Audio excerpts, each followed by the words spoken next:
just needs charging. Can you show me where your points are? How's it going, guys? Welcome back to the channel. We have top 10 cult British sitcoms that we're going to be checking out. So, sorry, I had a hair in my mouth. Ew. I was just messing with my hair, so it's probably mine. Anyways, top 10 British cult sitcoms. So, cult sitcoms. So, these are going to be something that's possibly going to give me inspiration for my Patreon, actually, because I have a Patreon account. If you guys don't know about that, check it out. There's a link down below. I've been watching some stuff. A lot of it's British stuff because it's in English and it's easier than reading subtitles. But I will at some point possibly be branching out and doing TV shows from other countries other than, like, you know, Britain and stuff as well. But anyways, for now, we're going to be watching top 10 cult British sitcoms by the channel Watch Mojo UK. Links down below. Let's get into it. You can always hit subscribe. That would be cool. Will you just look at these breasts? From local radio to local shops, heavy drinking and hospital beds. Welcome to Watch Mojo UK, and today we're counting down our picks for the top 10 cult British sitcoms. Why do you even want to get back with her? She was really starting to annoy you. That was before we stopped going out. Oh, right, so now she's finished with you, suddenly you're in love with her again. Exactly. Duh. That's how love works, Mark. I think I've seen that guy on something. What does he play on? Before we begin, if you enjoy this video, please subscribe for more great content. For this list, we've gathered some unconventional comedies for a strange and surreal look at the finest and funniest UK shows. I wonder if I've heard of any of these. I'm going to keep an eye out. I'm going to see if these are anything that I'm familiar. I know The Office, right? There's The Office here in the United States. That started in the United Kingdom. There's a few other ones, like the ones that I'm reacting to on my Patreon. Keeping Up Appearances, Father Ted, The IT Crowd, The Mighty Boosh, and then the new one, Changing Ends, which the new one wouldn't be a cult show, you know, it just came out last year. But today's entries boast a dedicated fan base, but if classic comedies are more your thing, or you have a liking for modern greats, then be sure to check out our other videos to satisfy your sitcom urges. Alright. Only Fools and Horses. I've been wanting to check that out, actually. I've never seen it. I just know, like, so there's a channel, It's JPS, does pretty similar content to mine, right? He's an American that reacts to a lot of stuff. He reacts to a lot of British stuff. He also has a Patreon. I subscribed to his when I made mine just to see how people format their Patreon or whatever. And I do know that he reacts to Only Fools and Horses, but I've not seen it myself. Number 10, The Mighty Boosh. Hey! There was rumours. I don't know what those rumours were. I don't care. This show's an interesting show. I'm not quite sure how I feel about it. This is one that I am reacting to and watching on my Patreon, and I'm only like maybe 4-ish episodes in, and I'm still kind of unsure about it, but it might grow on me. It's interesting. That you were bombing him. Yeah, whatever. Stupid rumours. We start as we mean to go on, with off-the-wall humour and confusing but quotable jokes. The Mighty Boosh is a 3-series sojourn through space and time, spearheaded by Julian Barrett and Noel Fielding, the most prominent figures in the titular comedy troupe. I mean, what are we going to do with your hair? What's wrong with it? It's a bit thin, isn't it? It's not thin. It's fine. Oh, you're not joking. Can't even feel it. It's like brown smoke. You know, I have really fine hair. You can't tell. I mean, I have dreadlocks right now, but it's super thin, fine hair. And I never liked it until I got dreadlocks. I know it has nothing to do with the show you're here to react to, but you know what? It don't matter. This is my channel, and I'll do what I want, guys. And this is how I react to things. I go off the wall on tangents. Mystical musical celebration of silliness, it sees Howard Moon and Vince Noir muddle through misadventures in the Zooniverse in Season 1, struggle to get their band off the ground in Season 2, and expertly mismanage the Naboutique in their 3rd run. Okay. We can also thank Boosh for the crimp, an unorthodox brand of cappella music which, if you haven't heard already, will quickly become your new favourite thing.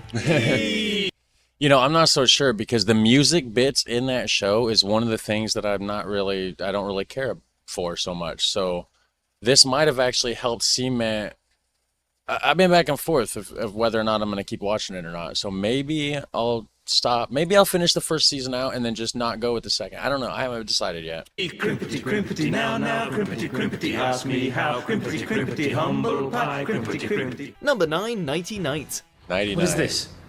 That's just a kitten in a basket. I meant the mess behind. It's definitely not for the easily offended, but TV sociopaths are rarely better than this. Because given the opportunity, Tammy, I'm going to take it up the rear till I am blue in the face. Jill.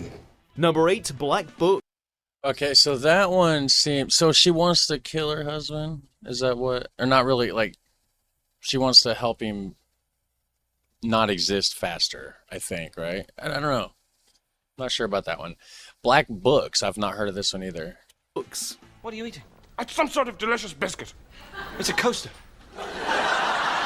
As a 2-time BAFTA winner and receiver of widespread acclaim, Black Books is one of the biggest critical successes to make today's countdown. A show created by Dylan Moran and Graham Linehan, it centers on the day-to-day lives of bookshop owner Bernard Black, his accountant turned assistant Manny, and his only friend Fran. Thing is, right, this bloke behind me, right? Behind me. Don't look! I reckon he's got a shooter. He's 100 years old. As Bernard's shop slowly falls victim to waning sales, pest invasions, and his own intolerance for customers, it falls to Manny and Fran to try and interject some enthusiasm into the place. But Bernard is having none of it. A moany-groany, delightfully downbeat meander through the world of retail and the seemingly doomed plight of a print media salesman, Black Books hits exactly the right note.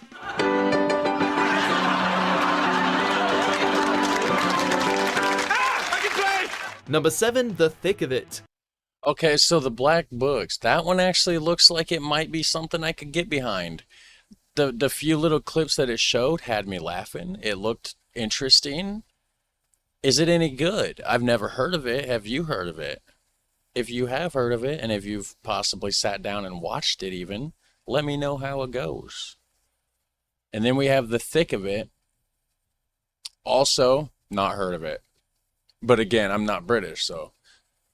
Some of these, though, I may have. It depends on what comes up, because I've watched BBC Channel with my grandpa growing up. Used to watch Keeping Up Appearances, One Foot in the Grave. What was the other one? Are You Being Served? Can't remember if there's anything else or not. But yeah, The Thick of It. Let's see what it's all about. I hate school children. They're volatile and stupid, and they haven't got the vote. Might as well be talking to geese. If you've ever wondered about the inner workings of government, and your local legislation has left you struggling to find the right swear word, then The Thick of It should be right up your sitcom street. The show uncovers an inside story to British party politics and its routinely problematic relationship with the media, the workforce, and the general public. Okay. Largely centered on the fictional Department of Social Affairs and Citizenship, the show's most famous son is the formidable Malcolm Tucker, a savage spin doctor and overall enforcer. The best way to cure a paper jam? I don't know. Kill a kid an hour until it sorts itself out. Not since Shakespeare has one man magicked so many new words, only most of Malcolm's are outrageously offensive. Omni Shambles did make it to the OED though, so good for him. Yeah, I know you. You know Jack Chan about me. Number 6, The Young Ones. That looks like it might be good too, The Thick of It, huh? So the inner workings of British government, which I know nothing about British government. Hell, I barely know anything about the United States government, to be honest with you guys. So it might be funny though. I mean, it looked like it was funny. That might be something I could watch too. We have The Young Ones. This one's from the 80s. Oh, it only ran 2 seasons, 82 and 84, but it's a cult classic. So this must have been a really good couple of seasons, evidently. Why don't you like me? Because you're a complete bastard. A crop of unruly undergrads, a bleak and soiled student house, occasional outbreaks of extreme violence, regular performances by leading rock bands. The Young Ones doesn't comply with typical sitcom conventions, but it led the way for alternative comedy in the early 80s. Vivian, Rick, Neil, and Mike are thrown together for the sake of their education, but chaos quickly descends, with Aid Edmondson's iconic punk usually at the center of it. Hello, Vivian. Piss off! The show served as a springboard for Rick Mayall too, who co-wrote and starred while the guest cast list reads like a who's who of comedy at the time. From male pregnancies to casual decapitations and Male pregnancies? And casual decapitations. Okay. not so hardcore parties, this show sure raised some hell. Do not lean out of the window. I wonder why. Number 5. And I mean, there's your casual decapitations, guys. Is that any good? Has anybody seen that one? There's only 2 seasons, so something happened. They just kept, couldn't keep going. But, and I mean, and I know it's the early 80s, and it's Britain. I don't know anything about Britain in the early 80s, but they were dressed ridiculous. They absolutely were dressed ridiculous. So, I'm Alan Partridge. Also, not heard of it. 97 to 2002. So this one seems to have a little bit more success than the one before. 5. I'm Alan Partridge. Have you ever thought that suicide might be the answer? Well, sometimes I. Really? When? Well, when I've seen you looking all depressed and that, you know. Not me. You'd be hard-pushed to find a more endlessly quotable comedy character than Steve Coogan's Alan Partridge. A spoof radio star turned TV icon, he's unashamedly narcissistic and obliviously out of touch. But that's exactly why we love him. With 2 series released 5 years apart, I'm Alan Partridge sees the serial showman struggle with the low points of his life. Go see my brother. In no way, you big spastic, you're a mentalist! So it was only 2 series spaced 5 years apart. It didn't run continuously. So they did a season, whatever you want to call it, right? And then 5 years later, they did another one, and then it still didn't stick around. So maybe it didn't have the success that the other one had. It seems like it might be funny, though. I might check it out sometime. Who knows?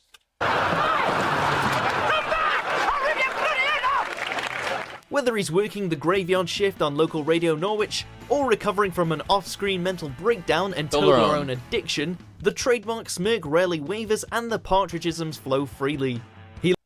Did you know Toblerones changed their shape over the years? They've made the little peaks, like the pointy mountain things, right? They've made them skinnier and farther spaced apart over the years. Fun fact. Lives in a hotel, he can definitely tell entertaining anecdotes, and he doesn't like Joni Mitchell. Also, Toblerones in Europe taste better than the ones here. Facts. I did a taste testing comparison on my channel. You could search for it. I'm sure you can find it. But he's Alan Partridge, and he can do what he wants. Yeah, he can. I had the last laugh, now off. Number 4. That looks like it might actually be good, the I'm Alan Partridge. It looks like it might be a good bit of fun. Or however you want to say it. So we got number 4, Absolutely Fabulous, from 92 to 96, and also from 2001 to 2004. So they brought it back. It was that fabulous, they brought it back. 4, Absolutely Fabulous. Fat butt, huh? The planet Jupiter and its moons? A galaxy of excess flubber. Staying on top of the latest trends is a tough business, but Ab Fab's Eddie and Patsy have devoted their lives to it nonetheless. That and heavy drinking. Jennifer Saunders and Joanna Lumley star as the have-a-go socialites, hell-bent on staying cool no matter what the cost. With only Eddie's daughter Safi to offer any semblance of normality, they're a double act always one drink away from disaster. And it's so easy to get hooked on their melodramatic misadventures. Shall we light up? So if you So they're gonna sit around and have like a cigarette party? Is that what they're doing? That's weird. haven't already, best notify your next of kin. Invite them all round and take inspiration from Eddie and Patsy's liquor habit and binge the entire show. You won't regret it. What do you see when you look in the mirror, darling? Me looking fabulous. What do you see? Number 3, The League. I don't know if I'd get into that last one. It just, it's like, meh. Number 3, guys, The League of Gentlemen. That's not a gentleman, no. That's a gentle lady with a snow globe. Of Gentlemen. It's all right, I've got my mobile. Just needs charging. Can you show me where your points are?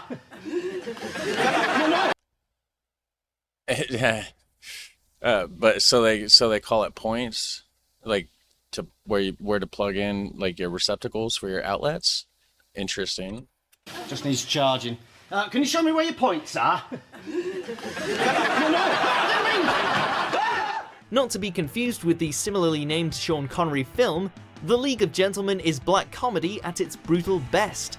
It started on the stage before converting to TV around the turn of the century, skirting the line between weird sketch show and even weirder sitcom. The surreal action takes place in Royston Vasey, a closed-off community unlike any other.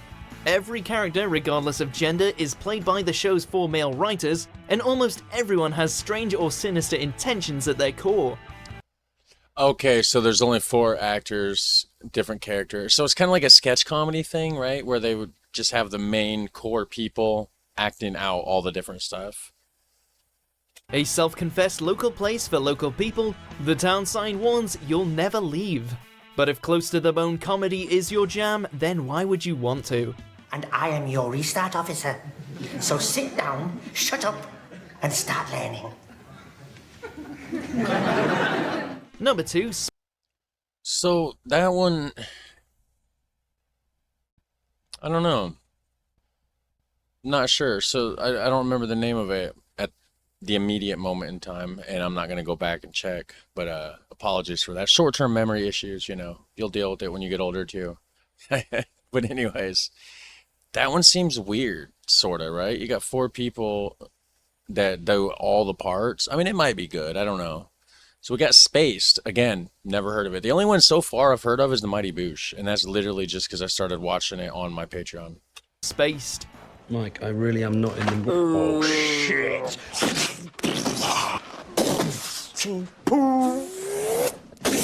Edgar Wright takes the director's chair for this early Simon Pegg and Jessica Hines comedy, and okay, it is Simon Pegg. Yeah, he's in Hot Fuzz and a great movie. Shaun of the Dead, right? The movie Paul. Yeah, but there's another guy that's normally in the movies with him. And a stylized trip into the lives and minds of 2 20-somethings trying to find ways to kill time in their small city flat. Tim and Daisy meet following a random encounter while separately house hunting and decide to pitch up together in a bid to find a better place. Yeah, Simon Pegg. That dude is great. I might watch this one too. So we got Black Doors. I can't remember the other one. And then Spaced. Hi, we're A couple. Various friends, lovers, and lodgers stop by to spice things up as well, for a series packed with pop culture references, deep and meaningful conversations, and drug-induced daytime raving.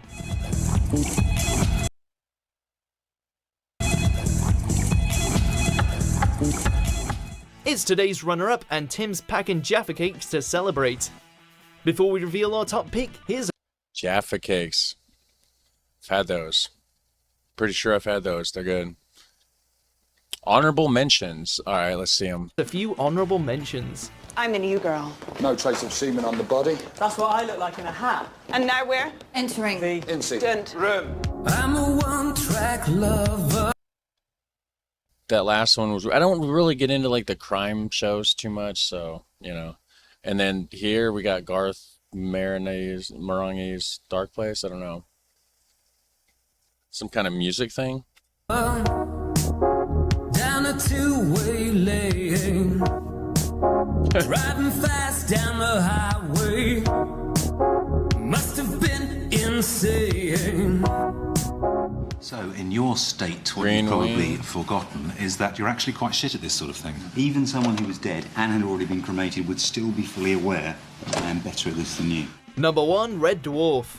Humans? Number 1, Red Dwarf, and we have like an eye above a mouth. That's weird. People despise all humans. They are the vermin. It's an upside, that's a chin. That is somebody's face upside down with an eyeball. What? The universe. Is that not right, Bindi Badgie? Sci-fi meets sitcom for today's winner, with a cult following to trounce anything else in the universe.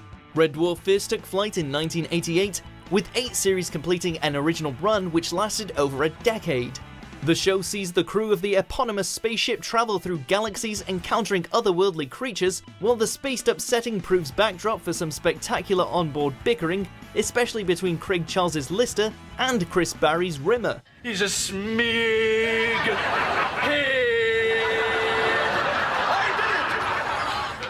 The service mechanoid Crichton is another inexhaustible resource for funniness, even if he is hardwired to keep it clean. While received reboots in 2012 and 2016 prove it once and for all, Red Dwarf is still the best smegging show on TV. He's Arnold, Rimmer. Without him, life would be much grimmer. Do you agree with our picks? Check out the... I don't know, actually. I don't know if I agree with your picks because I've only heard of the Mighty Boosh. That is it. And honestly, the Mighty Boosh is strange. It's a weird show. Huh. What do you guys think about it? Top 10 cult British sitcoms. Is there more? Is there some that shouldn't be there? Is there some that it's missing? I don't know. I wasn't there. You know, so you guys have a super fun, awesome day. I'll catch you on the next one. Take care. Bye.